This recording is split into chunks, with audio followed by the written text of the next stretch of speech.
धोलावीरा, जो गुजरात के कच्छ जिले में स्थित है, भारतीय पुरातत्व के इतिहास में एक ऐसा नाम है जिसने पूरी दुनिया का ध्यान अपनी ओर खींचा है। यह स्थल हड़प्पा सभ्यता के प्रमुख नगरों में से एक माना जाता है, लेकिन इसकी खोज ने हमारे इतिहास को एक नया आयाम दिया, क्योंकि यहाँ से जो अवशेष मिले उन्होंने यह साबित कर दिया कि भारतीय उपमहाद्वीप में सभ्यता की जड़ें और भी गहरी हैं।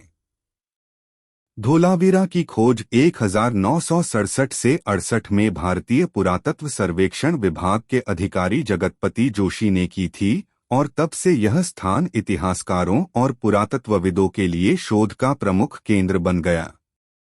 कल्पना कीजिए कि थार के रेगिस्तान जैसे क्षेत्र में 5000 साल पहले एक ऐसा नगर बसा था जहां न केवल लोग रहते थे बल्कि उन्होंने अत्याधुनिक तकनीकों का इस्तेमाल किया था। इस खोज से पता चला कि धोलावीरा केवल एक बस्ती नहीं थी बल्कि एक सुव्यवस्थित नगर था जिसमें सड़कें, जल प्रबंधन प्रणाली, किलेबंदी और विशाल भवन मौजूद थे। धोलावीरा का क्षेत्रफल लगभग 100 हेक्टेयर में फैला हुआ है और यहाँ के खंडहर यह दिखाते हैं कि यह नगर सिंधु घाटी सभ्यता के सबसे बड़े और उन्नत नगरों में से एक था। धोलावीरा की खोज का महत्व इसलिए भी बढ़ जाता है क्योंकि यहाँ से मिले अवशेष हमें उस युग की सामाजिक, आर्थिक और सांस्कृतिक संरचना की गहरी झलक देते हैं। यहाँ से मिली मोहरें, मणियां, हड्डियों के उपकरण और शिलालेख इस बात का सबूत हैं कि यह समाज काफी विकसित और संगठित था। इस खोज से पहले लोग हड़प्पा और मोहनजोदड़ो को ही प्रमुख मानते थे, लेकिन धोलावीरा ने यह साबित कर दिया कि सभ्यता केवल सिंधु नदी के किनारे तक सीमित नहीं थी, बल्कि इसका विस्तार विशाल भूभाग में था। इस खोज ने इतिहासकारों को यह सोचने पर मजबूर कर दिया कि भारतीय उपमहाद्वीप की सभ्यता वैश्विक सभ्यताओं जैसे मिस्र और मेसोपोटामिया से किसी भी तरह कमतर नहीं थी। धोलावीरा की खोज ने यह भी उजागर किया कि यहाँ के लोग न केवल व्यापार करते थे बल्कि उन्होंने अपने नगर को इस तरह से बसाया था कि प्राकृतिक आपदाओं और कठिन जलवायु परिस्थितियों से निपटा जा सके। यह स्थल आज भी हमारे लिए रहस्यों से भरा हुआ है और यहाँ से हर नई खुदाई हमें नई कहानियां सुनाती है। यही कारण है कि धोलावीरा को दुनिया के सामने छिपा खजाना कहा जाता है और इसे समझना हमारे अतीत को जानने का एक अनमोल अवसर है। धोलावीरा और हड़प्पा की तुलना करना हमारे इतिहास के लिए बेहद महत्वपूर्ण है क्योंकि दोनों ही स्थल हमें यह बताते हैं कि भारत में कितनी उन्नत और विविध प्रकार की सभ्यताएं मौजूद थीं। हड़प्पा की खोज 1921 में हुई थी और तब से इसे सिंधु घाटी सभ्यता का प्रतीक माना जाता रहा है, लेकिन धोलावीरा की खोज ने इस धारणा को चुनौती दी। जहां हड़प्पा और मोहनजोदड़ो को सभ्यता के शुरुआती केंद्र माना जाता था, वहीं धोलावीरा ने यह साबित कर दिया कि उस समय का शहरीकरण और सामाजिक ढांचा केवल सिंधु नदी तक सीमित नहीं था। धोलावीरा की संरचना बेहद अलग है। यहाँ 3 मुख्य भाग पाए गए हैं: किला, मध्य नगर और निचला नगर। इस तरह का विभाजन हमें हड़प्पा या मोहनजोदड़ो में स्पष्ट रूप से नहीं मिलता। इसका मतलब यह है कि धोलावीरा में सामाजिक वर्गीकरण और शहरी नियोजन का स्तर और भी उन्नत था। हड़प्पा की तुलना में धोलावीरा का जल प्रबंधन तंत्र बेहद उन्नत पाया गया है, क्योंकि यहाँ विशाल जलाशय, नहरें और वर्षा जल संचयन की व्यवस्था की गई थी। रेगिस्तानी इलाके में बसे होने के बावजूद यहाँ के लोग पानी की हर बूंद का उपयोग करने की कला जानते थे, जबकि हड़प्पा और मोहनजोदड़ो जैसे क्षेत्रों में नदियों की उपलब्धता अधिक थी। यही कारण है कि धोलावीरा को तकनीकी दृष्टि से कहीं अधिक परिपक्व माना जाता है। इसके अलावा धोलावीरा से मिले अवशेषों में एक विशेषता यह है कि यहाँ से एक शिलालेख मिला है जिसे साइनबोर्ड कहा जाता है। यह दुनिया का सबसे पुराना ज्ञात साइनबोर्ड माना जाता है, जिसमें बड़े अक्षरों में खुदाई की गई है। यह दर्शाता है कि धोलावीरा के लोग भाषा और संचार के मामले में भी बेहद विकसित थे। हड़प्पा और मोहनजोदड़ो की तुलना में धोलावीरा की स्थापत्य कला और नगरीय नियोजन अधिक व्यवस्थित और टिकाऊ लगती है।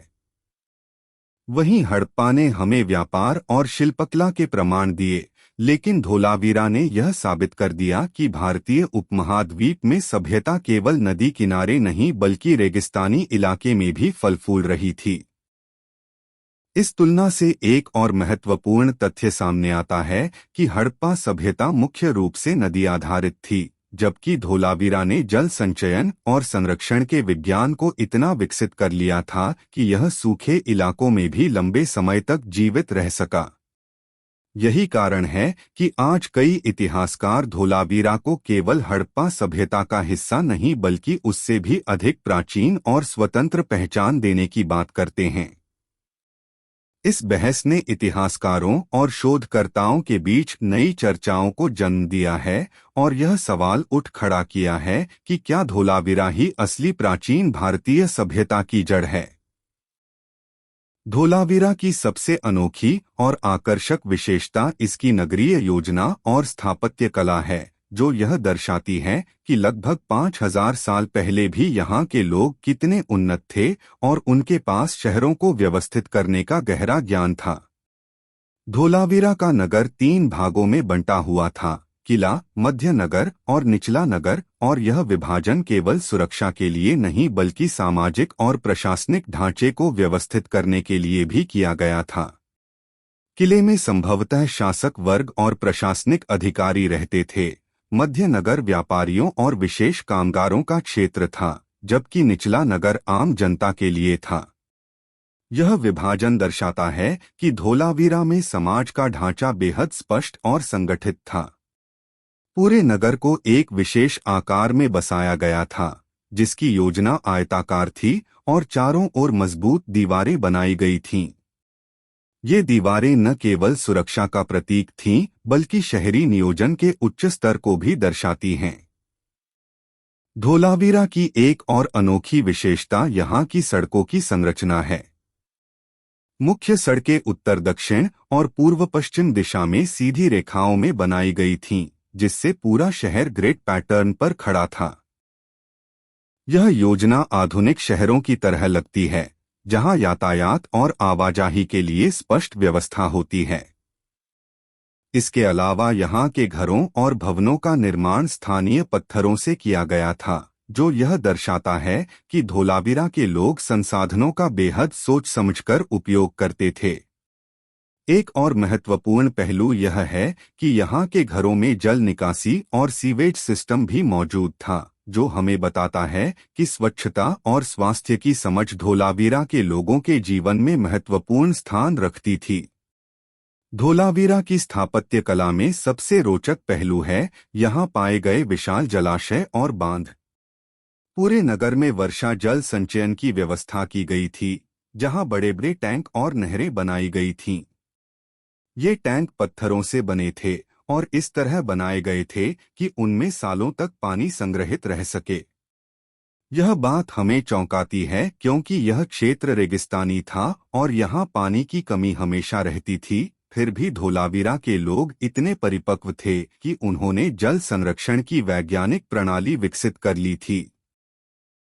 यही नहीं, यहाँ एक विशाल स्टेडियम जैसे संरचना के अवशेष भी मिले हैं, जहां संभवतः धार्मिक अनुष्ठान, सांस्कृतिक गतिविधियां या सामूहिक सभाएं आयोजित होती थीं। यह दर्शाता है कि धोलावीरा के लोग केवल जीने और बसने में ही नहीं बल्कि सामाजिक और सांस्कृतिक जीवन में भी बेहद उन्नत थे। स्थापत्य कला के इन सभी पहलुओं से स्पष्ट होता है कि धोलावीरा का समाज आधुनिकता की ओर बढ़ चुका था और उनकी योजनाबद्ध सोच उन्हें बाकी समकालीन सभ्यताओं से अलग पहचान दिलाती थी। यही कारण है कि धोलावीरा को सिंधु घाटी सभ्यता के सबसे विकसित और संगठित शहरी केंद्रों में से एक माना जाता है। धोलावीरा की सबसे आश्चर्यजनक और अनूठी विशेषताओं में से एक इसका जल प्रबंधन और वैज्ञानिक तकनीक है, जिसने इसे प्राचीन भारत की सबसे उन्नत सभ्यताओं में से एक बना दिया। धोलावीरा गुजरात के कच्छ क्षेत्र में स्थित है, जहां आज भी पानी की कमी सबसे बड़ी समस्या मानी जाती है। लेकिन 5000 साल पहले यहाँ के निवासियों ने ऐसी वैज्ञानिक और टिकाऊ जल प्रणाली बनाई थी जिसे देखकर आधुनिक विशेषज्ञ भी हैरान रह जाते हैं। धोलावीरा में पानी के संरक्षण के लिए विशाल जलाशय, नहरें और बांध बनाए गए थे जो वर्षा जल संचयन और प्राकृतिक स्रोतों से आने वाले पानी को संग्रहित करने में सक्षम थे। पुरातत्वविदों को यहाँ कम से कम 16 बड़े जलाशय मिले हैं जिन्हें पत्थरों से इस तरह तराशकर बनाया गया था कि उनमें पानी लंबे समय तक सुरक्षित रह सके। इन जलाशयों की गहराई और चौड़ाई इस बात का प्रमाण है कि धोलावीरा के लोग जल विज्ञान, हाइड्रोलिक इंजीनियरिंग में निपुण थे और उन्हें पता था कि किस प्रकार सीमित पानी को लंबे समय तक उपयोगी बनाया जा सकता है। धोलावीरा की जल प्रणाली केवल संग्रह तक सीमित नहीं थी, बल्कि वितरण की व्यवस्था भी अद्भुत थी। यहाँ पत्थरों से बनी नहरों और पाइप जैसी संरचनाओं के प्रमाण मिले हैं जिनसे पानी पूरे नगर के विभिन्न हिस्सों तक पहुंचाया जाता था। सबसे बड़ी बात यह है कि इस प्रणाली में पानी के रिसाव और बर्बादी को रोकने के लिए विशेष तकनीक का इस्तेमाल किया गया था, जिससे यह जलाशय आज भी संरक्षित अवस्था में दिखाई देते हैं। धोलावीरा के लोग मानसून पर आधारित वर्षा जल का संचयन करते थे और गर्मियों में इन्हीं टैंकों और जलाशयों से अपनी जरूरत पूरी करते थे। यह प्रणाली उन्हें सूखे और अकाल जैसी स्थितियों से बचाने में मदद करती थी। पुरातत्वविदों का कहना है कि धोलावीरा की यह जल प्रबंधन प्रणाली इतनी उन्नत थी कि इसे विश्व की सबसे पुरानी और सबसे टिकाऊ जल प्रणालियों में गिना जा सकता है। यहाँ तक कि आज भी आधुनिक इंजीनियरिंग धोलावीरा के जल प्रबंधन मॉडल से प्रेरणा लेती है। इस पूरे प्रबंधन की वैज्ञानिकता को समझने के लिए एक उदाहरण काफी है। धोलावीरा के निवासी केवल जल संरक्षण ही नहीं बल्कि जल शुद्धिकरण की प्रणाली भी जानते थे। शोधों से पता चलता है कि वे पानी को छानकर पीने योग्य बनाने के तरीके अपनाते थे, जिससे बीमारियों और संक्रमण का खतरा कम हो जाता था। यह बात दर्शाती है कि स्वच्छ जल और स्वास्थ्य उनके समाज में कितना महत्वपूर्ण था। इस तरह का जल प्रबंधन न केवल तकनीकी दृष्टि से बल्कि सामाजिक और आर्थिक दृष्टि से भी बेहद महत्वपूर्ण था, क्योंकि यह सुनिश्चित करता था कि नगर के हर वर्ग के पास पीने, खेती और दैनिक जीवन के लिए पर्याप्त जल उपलब्ध रहे। यही कारण है कि धोलावीरा लंबे समय तक समृद्ध और जीवंत सभ्यता के रूप में फलता फूलता रहा। धोलावीरा का यह जल प्रबंधन आज भी हमें यह सिखाता है कि यदि सही तकनीक और सामूहिक प्रयास किए जाएं तो पानी जैसी सबसे बड़ी समस्या का हल निकाला जा सकता है। इसीलिए धोलावीरा का जल प्रबंधन न केवल उस समय का चमत्कार था, बल्कि आज की दुनिया के लिए भी एक प्रेरणा है। धोलावीरा की अर्थव्यवस्था और व्यापारिक संबंध उसके उन्नत सामाजिक और सांस्कृतिक ढांचे की रीढ़ थे, जिसने इस प्राचीन सभ्यता को न केवल आत्मनिर्भर बनाया बल्कि दूरस्थ क्षेत्रों तक इसकी पहचान स्थापित की। पुरातत्व उत्खनन में मिले प्रमाणों से पता चलता है कि धोलावीरा एक महत्वपूर्ण व्यापारिक केंद्र था, जहां से स्थानीय और अंतर्राष्ट्रीय स्तर पर वस्तुओं का आदान प्रदान किया जाता था। यहाँ के लोग मुख्य रूप से कृषि, पशुपालन, कारीगरी और खनिज संसाधनों पर आधारित अर्थव्यवस्था चलाते थे। कच्छ के शुष्क क्षेत्र में होने के बावजूद धोलावीरा के निवासी अनाज, तिलहन और दालों की खेती करते थे तथा पशुपालन को अपनी आय का महत्वपूर्ण साधन मानते थे। व्यापारिक दृष्टि से धोलावीरा का सबसे बड़ा महत्व इसकी भौगोलिक स्थिति थी, क्योंकि यह सिंधु घाटी सभ्यता के अन्य प्रमुख नगरों जैसे मोहनजोदड़ो, हड़प्पा और लोथल से जुड़ा हुआ था। यहाँ से समुद्री मार्गों के जरिए खाड़ी देशों और मेसोपोटामिया जैसी प्राचीन सभ्यताओं तक वस्तुएं पहुँचती थीं। धोलावीरा से मिले मोतियों, शंख, कीमती पत्थरों और धातुओं के प्रमाण यह दर्शाते हैं कि यहाँ आभूषण निर्माण और शिल्पकला उच्च स्तर पर विकसित थी और इन वस्तुओं का निर्यात किया जाता था। वहीं मेसोपोटामिया के अभिलेखों में भी मेलुहा नाम से सिंधु घाटी सभ्यता का उल्लेख मिलता है, जिसे धोलावीरा सहित इस क्षेत्र से जोड़कर देखा जाता है। इसका अर्थ है कि धोलावीरा के व्यापारी समुद्र पार सभ्यताओं से सीधे संपर्क में थे। धोलावीरा से तांबे और कांसे के औजार, मिट्टी के बर्तन, सीप और शंख के गहने तथा मूल्यवान पत्थरों से बने आभूषण भी बड़ी मात्रा में मिले हैं, जो यह साबित करते हैं कि कारीगरी और शिल्प इस सभ्यता के आर्थिक ढांचे में महत्वपूर्ण स्थान रखते थे। व्यापार के लिए यहाँ विशेष बाजार और गोदाम जैसी संरचनाओं के प्रमाण भी मिले हैं, जो यह दर्शाते हैं कि धोलावीरा एक संगठित और योजनाबद्ध आर्थिक केंद्र था। इतना ही नहीं, धोलावीरा की मुद्रा प्रणाली भी उन्नत थी, क्योंकि यहाँ सील मुद्राएं मिली हैं जिनका उपयोग लेनदेन और पहचान के लिए किया जाता था। ये सीलें न केवल व्यापार का प्रमाण हैं, बल्कि प्रशासनिक नियंत्रण और सामाजिक अनुशासन की ओर भी संकेत करती हैं। धोलावीरा की अर्थव्यवस्था केवल वस्तुओं के आदान प्रदान तक सीमित नहीं थी, बल्कि इसमें ज्ञान, तकनीक और सांस्कृतिक आदान प्रदान भी शामिल था। व्यापारिक मार्गों के माध्यम से धोलावीरा ने अन्य सभ्यताओं से नई तकनीक और विचार ग्रहण किए और बदले में अपनी विशिष्ट कला और संस्कृति को दूर दूर तक फैलाया।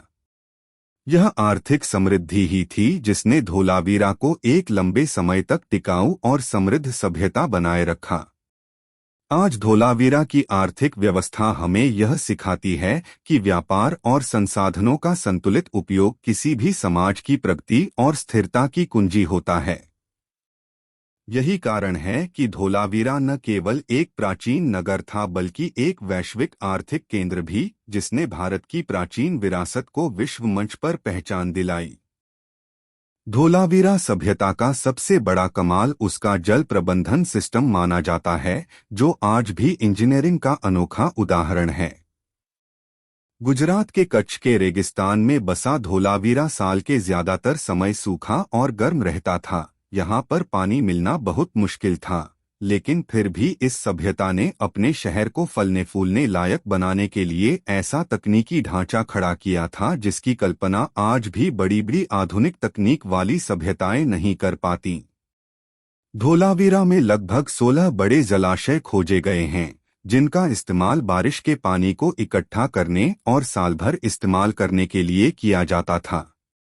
यह जलाशय पत्थरों से बने थे और इतने मजबूत थे कि हजारों साल बाद भी इनके अवशेष आज मौजूद हैं। इन जलाशयों की गहराई और चौड़ाई देखकर पता चलता है कि उस समय के लोग पानी के महत्व को कितनी गहराई से समझते थे। सिर्फ जलाशय ही नहीं, बल्कि यहाँ पर पानी को एक जगह से दूसरी जगह ले जाने के लिए नहरों और पथरीली पाइपलाइन जैसी संरचनाओं का इस्तेमाल किया गया था। बारिश का पानी सीधे इन जलाशयों तक पहुंचता था और इसे सहेज कर रखा जाता था। धोलावीरा के लोग पानी को सिर्फ पीने के लिए ही नहीं, बल्कि खेती, पशुपालन और यहाँ तक कि अपने घरों और सार्वजनिक स्थलों की सफाई के लिए भी इस्तेमाल करते थे। इतना ही नहीं, पुरातत्वविदों का कहना है कि पानी को शुद्ध करने के लिए भी यहाँ पर अलग अलग तकनीकें थीं, जिसमें नालियों से पानी को छनकर जलाशयों में पहुंचाया जाता था। अगर धोलावीरा के जल प्रबंधन सिस्टम की तुलना हम आज की तकनीक से करें तो पता चलता है कि यह एकदम वैज्ञानिक और टिकाऊ था, क्योंकि यहाँ पानी को सहेजने और इस्तेमाल करने का ऐसा संतुलन बनाया गया था कि पूरी बस्ती साल भर इसका लाभ ले सके। रेगिस्तान जैसे इलाके में इतना बड़ा जल प्रबंधन सिस्टम बनाना उस समय के लोगों की बुद्धिमानी और योजनाबद्ध सोच को दर्शाता है। कई शोधकर्ताओं का मानना है कि धोलावीरा के इस अनोखे जल प्रबंधन की वजह से ही यह सभ्यता इतनी लंबी चली और बाकी सभ्यताओं की तुलना में ज्यादा समृद्ध रही।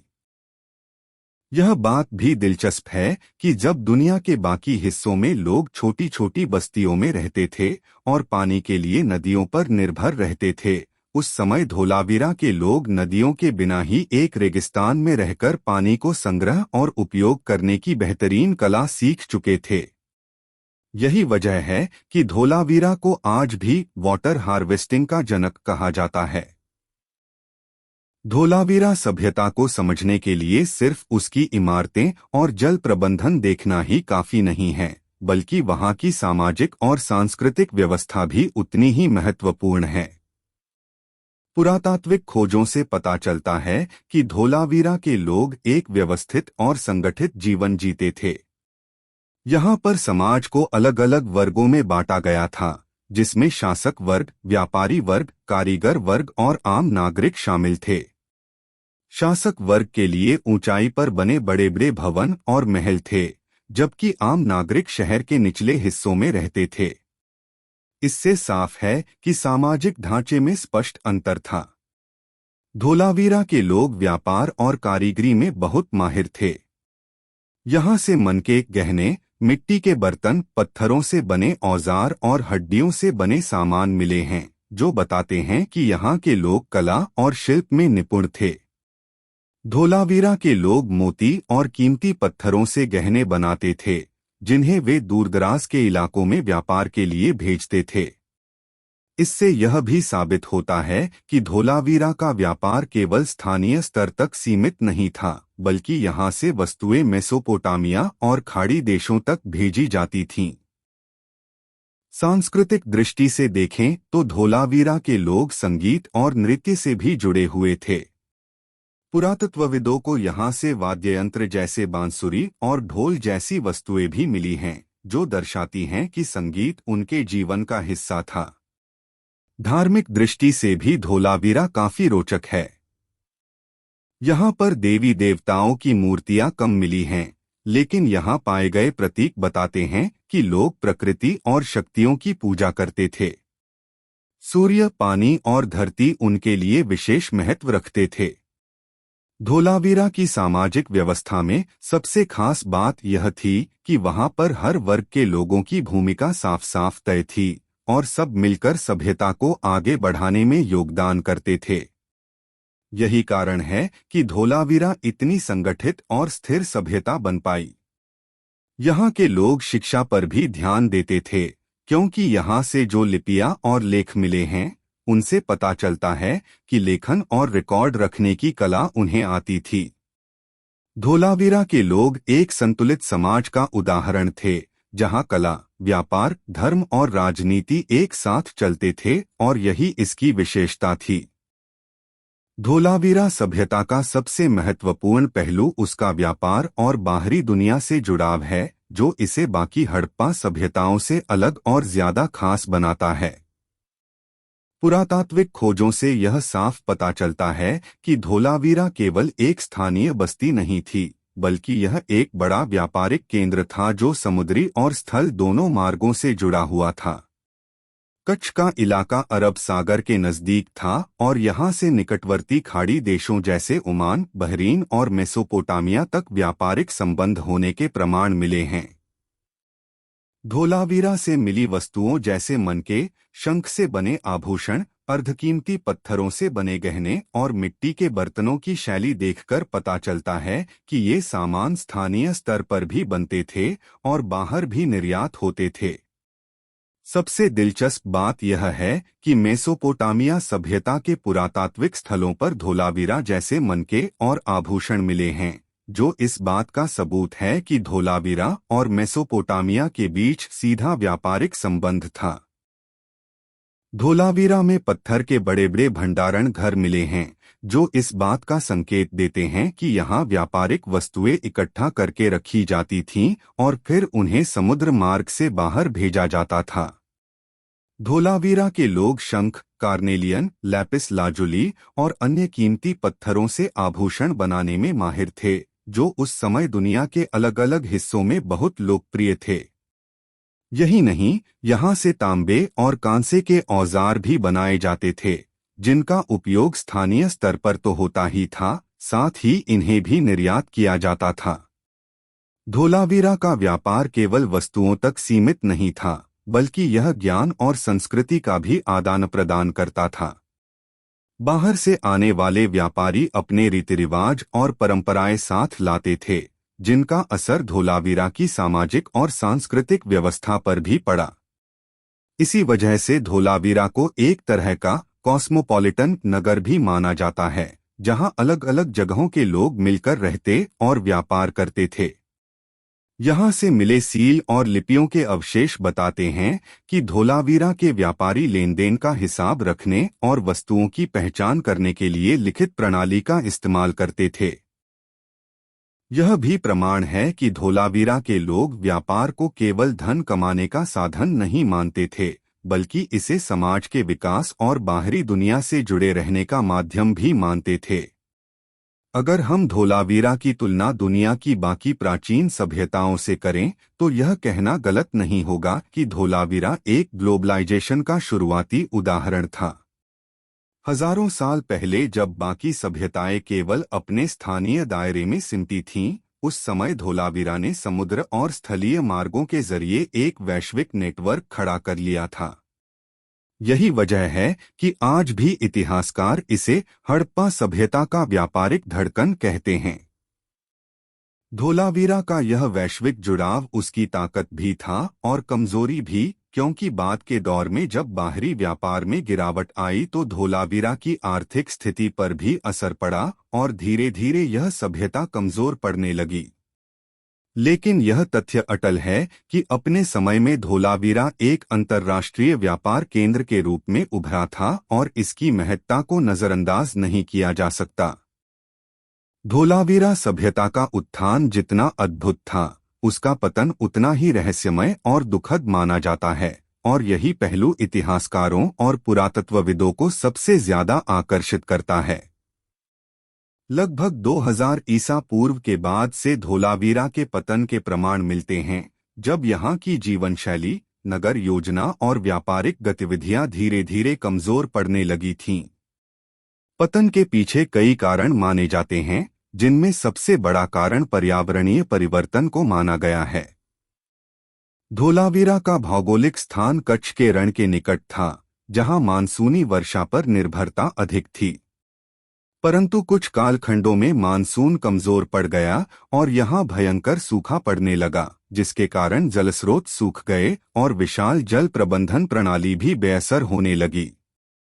पानी की कमी ने सीधे तौर पर कृषि और व्यापार को प्रभावित किया और लोग धीरे धीरे इस क्षेत्र को छोड़कर दूसरे इलाकों की ओर पलायन करने लगे। दूसरा बड़ा कारण समुद्र तट की स्थिति में बदलाव था। अरब सागर से जुड़ी नदियों और तटीय मार्गों में भूगर्भीय परिवर्तन आए, जिससे समुद्री व्यापार बाधित हुआ। जब धोलावीरा का बाहरी दुनिया से जुड़ाव टूटने लगा तो इसकी आर्थिक रीढ़ भी कमजोर हो गई। तीसरा कारण सामाजिक और आंतरिक समस्याएं हो सकती हैं। जैसे जैसे संसाधन कम होते गए, वैसे वैसे लोगों के बीच प्रतिस्पर्धा और संघर्ष बढ़ा होगा, जिससे सामाजिक व्यवस्था चरमरा गई। चौथा कारण भूकंप या अन्य प्राकृतिक आपदाएं भी हो सकती हैं, क्योंकि कच्छ का क्षेत्र भूगर्भीय दृष्टि से सक्रिय माना जाता है। पुरातात्विक उत्खनन में यह प्रमाण भी मिले हैं कि कुछ हिस्सों में अचानक विनाश हुआ, जिससे यह संकेत मिलता है कि यहाँ प्राकृतिक आपदा का असर पड़ा होगा। दिलचस्प तथ्य यह है कि धोलावीरा का पतन एकदम अचानक नहीं हुआ, बल्कि यह धीरे धीरे कई दशकों में हुआ। पहले यहाँ की बड़ी संरचनाएं टूट-फूट का शिकार हुईं, फिर लोग अपने घरों को छोड़कर छोटे छोटे अस्थायी घरों में बसने लगे और अंततः यह पूरा नगर वीरान हो गया। कुछ विशेषज्ञों का मानना है कि धोलावीरा के लोग पूरी तरह खत्म नहीं हुए, बल्कि धीरे धीरे अन्य इलाकों में फैल गए और उनकी परंपराएं व संस्कृति भारत की अन्य सभ्यताओं में घुल मिल गई। धोलावीरा का पतन हमें यह सिखाता है कि चाहे कोई सभ्यता कितनी भी उन्नत क्यों न हो, अगर वह प्राकृतिक संसाधनों पर ज्यादा निर्भर हो और पर्यावरणीय असंतुलन पैदा हो जाए तो उसका अस्तित्व खतरे में आ सकता है। यह कहानी आज के समय के लिए भी एक बड़ी सीख है कि हमें जल प्रबंधन, पर्यावरण संरक्षण और संसाधनों के संतुलित उपयोग पर ध्यान देना चाहिए, क्योंकि वही किसी भी समाज या सभ्यता की स्थिरता की असली कुंजी है। धोलावीरा का पतन केवल एक सभ्यता के अंत की कहानी नहीं है, बल्कि यह हमें बताता है कि मानव और प्रकृति के बीच संतुलन बिगड़ जाए तो सबसे बड़ी और उन्नत सभ्यताएं भी ढह सकती हैं। धोलावीरा सभ्यता हजारों वर्षों तक रेत और समय की परतों में दबी रही, लेकिन आधुनिक युग में इसके रहस्यों को उजागर करने का श्रेय भारतीय पुरातत्व सर्वेक्षण ASI को जाता है। 1967 से 68 में जब जगतपति जोशी ने इस स्थल पर सर्वेक्षण शुरू किया, तब पहली बार यह स्पष्ट हुआ कि कच्छ के रण के बीच बसा यह इलाका कोई साधारण गांव नहीं बल्कि एक सुव्यवस्थित प्राचीन नगर था। आने वाले दशकों में विस्तृत खुदाई की गई और इसके परिणामों ने पूरे विश्व को चौंका दिया। यहाँ मिली विशाल नगर योजना, जल प्रबंधन प्रणाली, मिट्टी की ईंटों और पत्थरों से बनी इमारतें, जलाशय, नालियां और बाढ़ नियंत्रण व्यवस्था ने यह साबित कर दिया कि धोलावीरा विश्व की सबसे उन्नत प्राचीन सभ्यताओं में से एक थी। यहाँ मिले शिलालेख और तांबे के उपकरण इस बात का प्रमाण हैं कि यहाँ लेखन, धातुकला और प्रशासनिक व्यवस्था मौजूद थी। धोलावीरा की खोज के बाद यह स्थल धीरे धीरे इतिहास प्रेमियों, पुरातत्वविदों और पर्यटकों के लिए आकर्षण का केंद्र बनने लगा। लंबे समय तक यह स्थान आम जनता की नजरों से दूर रहा, लेकिन 2014 के बाद सरकार ने इसे अधिक महत्व देना शुरू किया और यहां पर्यटन की सुविधाएं विकसित की गईं। अंततः जुलाई 2021 में धोलावीरा को यूनेस्को द्वारा विश्व धरोहर स्थल का दर्जा मिला, जिससे भारत की प्राचीन सभ्यताओं की सूची में एक और गौरवशाली अध्याय जुड़ गया। इस दर्जे के बाद न केवल धोलावीरा की अंतर्राष्ट्रीय पहचान बढ़ी बल्कि यहां पर्यटन में भी तेजी आई। अब हजारों लोग हर साल कच्छ के इस वीरान से दिखने वाले क्षेत्र में पहुंचते हैं और इस सभ्यता के अद्भुत अवशेष देखकर आश्चर्यचकित रह जाते हैं। यहाँ की संरचनाएं, विशाल जलाशय और सभ्यता के अवशेष आधुनिक मानव को यह सिखाते हैं कि कैसे 4000 साल पहले भी लोग पर्यावरण के साथ सामंजस्य बिठाकर एक समृद्ध समाज चला सकते थे। आज धोलावीरा केवल एक पुरातात्विक स्थल नहीं बल्कि भारत की सांस्कृतिक विरासत और गर्व का प्रतीक है। यह हमें यह संदेश देता है कि भारत की धरती पर जन्मी सभ्यताएं न केवल विश्व की सबसे पुरानी हैं बल्कि उनमें इतनी उन्नत तकनीक और ज्ञान था कि आज भी उन्हें देखकर आधुनिक विज्ञान को सीखने के लिए बहुत कुछ मिलता है। यूनेस्को का दर्जा मिलने के बाद धोलावीरा अब अंतर्राष्ट्रीय मंच पर चमक रहा है और आने वाली पीढ़ियों को यह याद दिलाता रहेगा कि भारत की सभ्यता कितनी प्राचीन, समृद्ध और गौरवशाली रही है।